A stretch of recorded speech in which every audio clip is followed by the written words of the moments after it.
Hello, greetings to all. Welcome to All in One Super Coaching. Let's move on with our chemistry lessons. From this moment onwards, the lessons are the most important ones. These are the points which we need to know from every aspect of the topics. During our past discussions, we were discussing about matter, then pure substances, elements and compounds. The smallest particle of an element is called atom, and the smallest particle of a compound is molecule.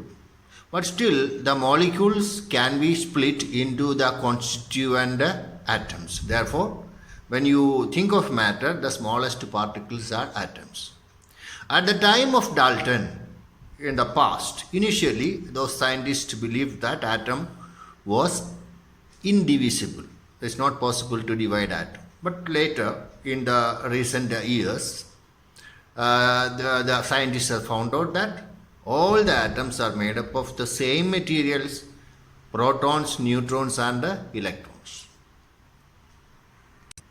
So, the conclusion is that all the matter in the universe is the same.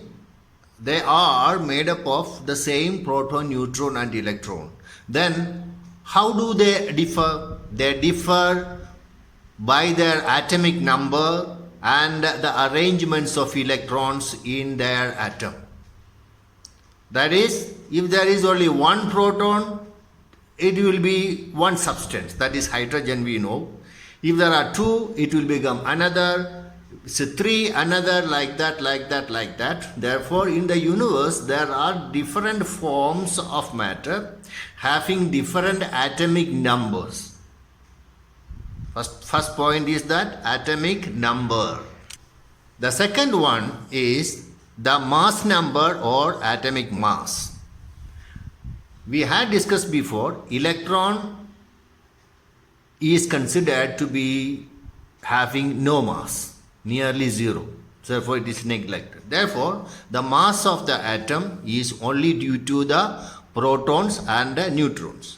One more point, the protons and neutrons are inside the nucleus. So, protons and neutrons are otherwise called nucleons also. Nucleons also. Now, what is the atomic number? Atomic number is the number of protons in the atom.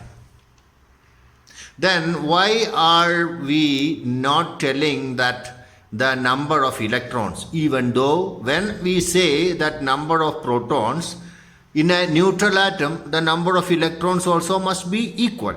So why we cannot say number of electrons? The reason is that the electrons are revolving around the nucleus, and during chemical reactions, the outermost orbit electrons, or even the second last, they take part. When they are taking part in chemical reactions, there will be exchange of electrons.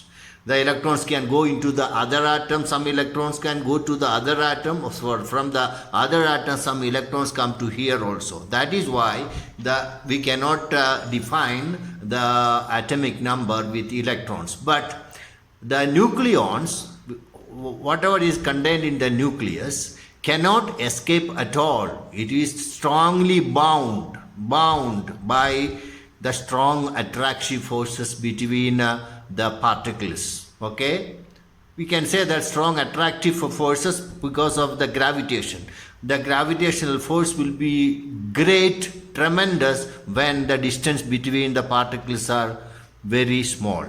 We only need to know that much about that. Okay, the nucleons cannot escape from the nucleus during the chemical reactions or in the normal situations. Therefore, the atomic number is always defined equal to the number of protons, and it is represented by capital Z. Because you may feel little strange about this one. There is nothing strange in that. because the atomic mass, they have used capital A for atomic mass. That is why so other letters cannot be used because of some other reasons. Therefore, they have just selected Z.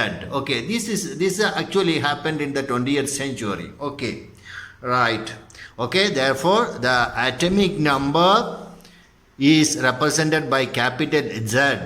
Then what is capital Z? Capital Z is equal to small p. Always small p represent the number of protons. Small e represent the number of electrons. Small n represents the number of neutrons. We can get the atomic number from the periodic table, or we can just count 1, 2, 3, 4, 5, 6 in order up to 105. So then we can know the electronic arrangements by using the equation P is equal to E. But how we will find the atomic mass? The atomic mass is the sum of the masses of proton and neutrons. That is, for example, if there are 2 protons and 2 neutrons in an atom, then the atomic mass will be 2 plus 2 is equal to 4. The atomic mass is considered as 1 AMU. We have discussed it before. Therefore, the atomic mass is the sum of protons and neutrons. So, if we know the atomic mass and the atomic number, we can get the number of neutron by subtracting the atomic number from the mass number, that is atomic mass. That is atomic mass minus atomic number, you can get neutron. So we can get the number of neutrons, number of protons, then we can draw the nucleus. We can say inside the nucleus these many protons and these many neutrons are there. Then we have to draw the orbits along which the electrons are revolving around the nucleus. The next part is different, the electronic arrangement. Okay.